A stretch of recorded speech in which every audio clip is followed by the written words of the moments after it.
So for Pastor Paul and I, it's been an absolute privilege of serving you for the last number of years. And we realize at a time of crisis like this, it's an opportunity not just to serve you, but as a whole church to serve our community.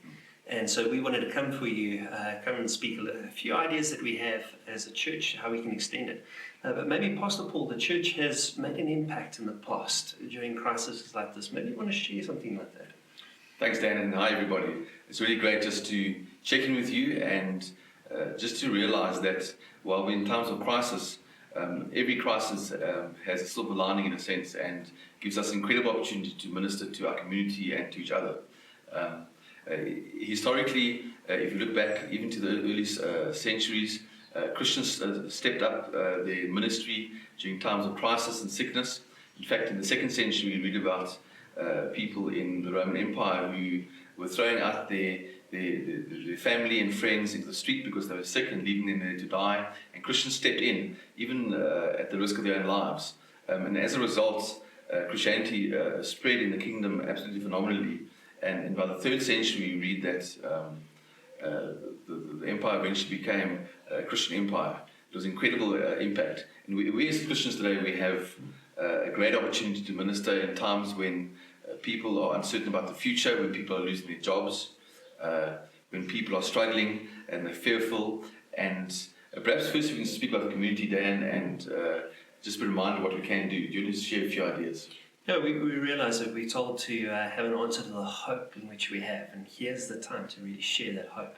So we've looked at a church and said, okay, how's it going to impact not just our members, but the community itself? We think of those that are aged, being in isolation, separate from the community, and we're looking at ways of getting the teenagers to adopt some of the seniors, just to send a message of encouragement. And maybe you know somebody that just needs that daily encouragement to know that they've been remembered. We're looking at singles, those who will be alone in their homes, just a way of how do we come alongside them. We're looking at single parents. Maybe you want to come alongside and just say, hey, I'll look after your child for you for the next 2-3 hours, just while you go and get the things that you need before the lockdown happens. Certainly it's important for us to keep contact. And I think a wonderful ministry is to check in with those around us. Perhaps you've got a neighbour who's elderly, maybe someone in the church, and just a daily phone call or maybe once a week to check in and see they're doing okay. That'll be a wonderful ministry. Perhaps you're in an old age home and you're wondering, what can I do? One of the most powerful forms of ministry is prayer. We believe in the power of prayer.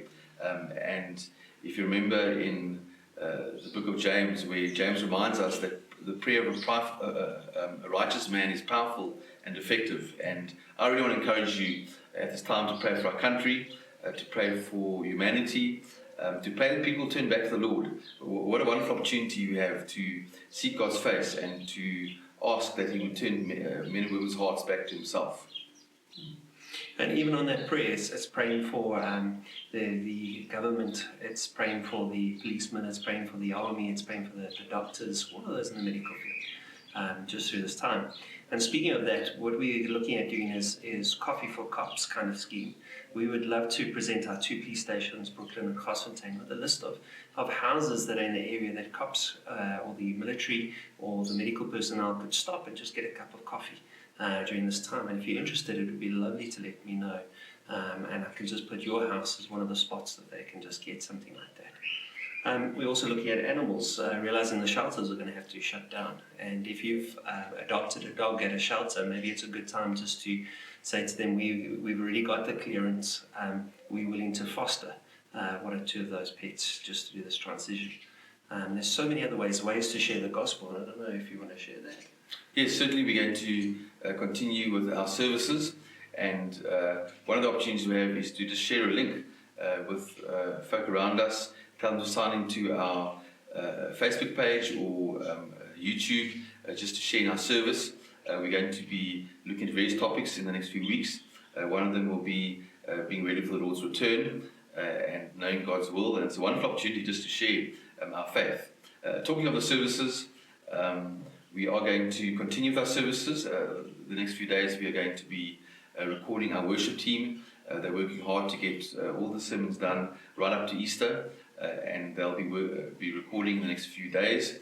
The service will continue as it has been broadcast on Sunday mornings at 9 o'clock. If you missed the 9 o'clock service, you are welcome to sign in later. The recording will be there on Facebook or on YouTube, and really it's just a great opportunity to be together in a sense as we are listening on the sermon.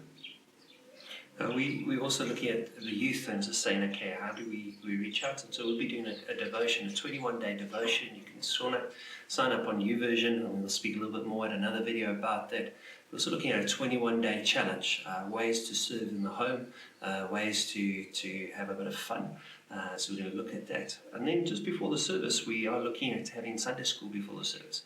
15-minute video clip, just for the family to sit down and discuss. And so that'll be at 8:30 on the YouTube page and Facebook page for you to watch. And then we are going to be doing a series before Easter of daily devotions. As from Friday morning, we'll post daily devotions on our Facebook page and also on YouTube again. And just for a few moments, we'll share preparing our hearts for Easter. It's so easy to forget about Easter, but we are in a time, and you can sign in each morning, or you can just go onto our page and see the previous day's devotions. We also want to encourage you to share testimonies. God is doing amazing things around us, even in times of crisis. And perhaps you've got a testimony, you want to record it on your cell phone and WhatsApp it to Dan, and he will post it. And we'd love to hear from you. The office also will be closed, just to take note of that. The office will close as from Friday. And if you have any needs, then you're welcome to phone either myself or Dan or Linda at home on her cell phone. And then we'd also love for you to join our prayer chain. If you'd like to do that, please contact Linda or myself, and we'll put on the chain, and you're welcome to send any needs. If there's a crisis, please contact us and we'll do whatever we can. And then also to note, we'd like to encourage our cell group leaders to keep contact with their cell groups, and perhaps you want to make yourself available to connect with a few people, maybe 5 people, and check in each week. If you are available, please let me know. You can send me a WhatsApp or a SMS. Alternatively, if you'd like somebody to connect with you, please send in your details and we will allocate somebody to keep contact with you. And we realize families, it's an incredible opportunity for families to grow. And so we're going to be writing doing a video on how to survive the quarantine period, and just ideas as a family of things that you can do. And we're looking to kind of populate that list even more. And ways of serving the community. These are just some of our ideas that we have.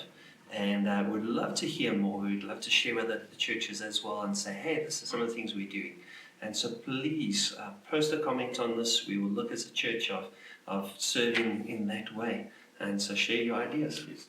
Dan, this is really time to take hold of all the opportunities God is going to give us. I'm really excited about it, as much as we're concerned about what's going on in our country and around the world. It's a fantastic opportunity. If you have ideas of how we can minister, please share it, and we'd love to hear from you.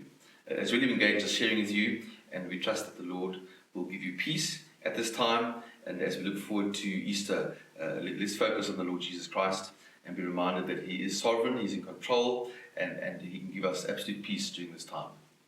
Good place. God bless you. And switch off. Right.